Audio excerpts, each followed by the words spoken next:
Joe Biden's campaign slogan is Build Back Better, but it should be Blame Trump Better, because that's all he's doing. And get this, almost everything that Biden and the Democrats are blaming Trump for is either out of his control or was already happening before Trump became a politician. President Trump's policies created the best economy we've had in decades, and Democrats try to take credit for it. Then a pandemic came along, and governors, mostly Democrat governors who wanted to flatten the curve, flattened the economy.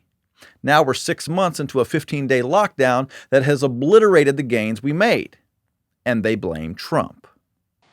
But the report reinforces the worst fears and painful truths. The economic inequities that began before the downturn have only worsened under this failed presidency.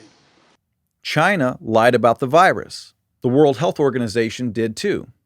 A UCLA study finds that it was likely already here in America before China even let anybody know about it. 200,000 Americans have died due to COVID-19, they tell us. Governor Cuomo, and Newsom, and Whitmer, and Murphy all sent COVID-positive patients into nursing homes and killed thousands of senior citizens. Trump sent hospital ships and the Army Corps of Engineers to make thousands of extra hospital beds available. Very few got used while the morgues filled up in New York. The curve was flattened. Hospitals were stopped from being overrun. By all accounts, the plan worked. It slowed the spread of the disease. That's what flattening the curve was all about. Most of the 200,000 deaths were elderly and vulnerable due to serious health issues, but that doesn't matter. One death is too many, say Democrats. So they blame Trump. If the president had done his job and done his job from the beginning, all the people would still be alive. All the people. I'm not making this up. Just look at the data. Riots are happening all across the nation in cities that have been run by Democrats for decades. The people are complaining about law enforcement. They say that they haven't been treated fairly their whole lives due to the color of their skin. Cops are getting shot. Businesses are burning down. All because the system is racist and has been forever, they tell us. President Trump has only been a politician since 2016. He championed prison reform legislation that released prisoners who had been given unfairly long sentences due to the three-strike law. On the other hand, Joe Biden has been a politician since 1970, and he wrote the legislation that required prisoners to get those long sentences. But you know who they blame. They blame Trump. Fires are burning, and we have a president who fans the flames rather than fighting the flames. Respectfully, shouldn't that be done by a commission or the city council, not a mob in the middle of the night? I think people will do what they do. You know, there needs to be unrest in the streets for as long as there's unrest in our lives. 150 million dead trees in California are fueling a very bad wildfire season. Millions of acres have burned. Air quality is dismal. They tell us that the main reason this is happening is because of man-made global warming. They tell us that the burning of fossil fuels and greenhouse gas emissions that started with the Industrial Revolution are to blame. And naturally, they also blame Donald Trump. Another crisis he won't take responsibility for. The West is literally on fire. Thousands of people are detained at the border every month. We see pictures of kids behind chain-linked fences. Democrats blocked legislation that would have enhanced border security. So Trump threatened Mexico with tariffs, and their president sent troops to our southern border. And without Trump being able to build as much of the wall as he wanted to, he got Mexico to pay their troops to slow down the flood of illegal immigrants into our country.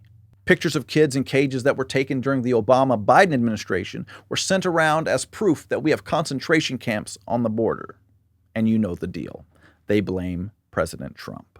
The United States is running concentration camps on our southern border. And that is exactly what they are. They are concentration camps. If that doesn't bother you,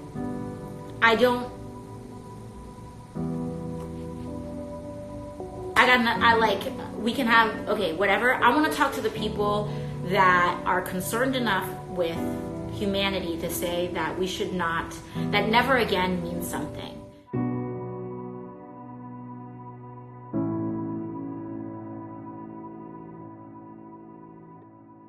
Hillary Clinton has publicly advised Joe Biden not to concede the election under any circumstances. Joe Biden should not concede under any circumstances. State governors and courts are illegally changing the rules on how absentee and mail-in ballots are counted. Ballots were found abandoned in ditches in Pennsylvania and Wisconsin. People are illegally harvesting ballots. Michael Bloomberg has paid off thousands of felons' debts to make them eligible to vote in a major swing state. The Democrats screwed Bernie Sanders out of the Democratic nomination in 2016. They want to get rid of the Electoral College, and they lied about Trump colluding with Russia for 2.5 years. And when they asked Trump if he'll commit to a peaceful transfer of power after the election, he says, "We'll see," alluding to all of the things I just told you about. But of course, when it comes to the lack of election integrity, they point the finger at Trump. A new Senate report says that Joe Biden's son Hunter received a $3.5 million wire transfer from a Russian oligarch. He was also elevated to the board of a Ukrainian energy company without a bit of experience in the region or in that field of work. And when asked about his knowledge of the situation, Joe said he didn't know anything about it. Also in the report is that the conflict of interest was brought to the vice president's attention by a State Department official. Joe's sons, brothers, and sister all got rich using their connection to their politically powerful family member. But when it comes to political families enriching themselves by abusing the power of their office, they blame Trump, a guy who's been in office less than 4 years. Blame Trump. That's their entire campaign. A guy with 47 years of experience in government can't even run on his achievements. And when you Google Biden's political accomplishments, the first thing that comes up is the crime bill from 1994 that many Democrats believe led to the mass incarceration of black people. Look, Trump came into office and upset the apple cart. Politicians were used to pushing policies that led to them getting rich. Policies that led to wars, which led to them getting rich.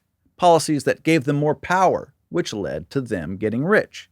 And Trump said, no, let's try policies that put America first. And Americans first. What's great about that is that it doesn't matter your gender or ethnicity. It doesn't matter what race you belong to.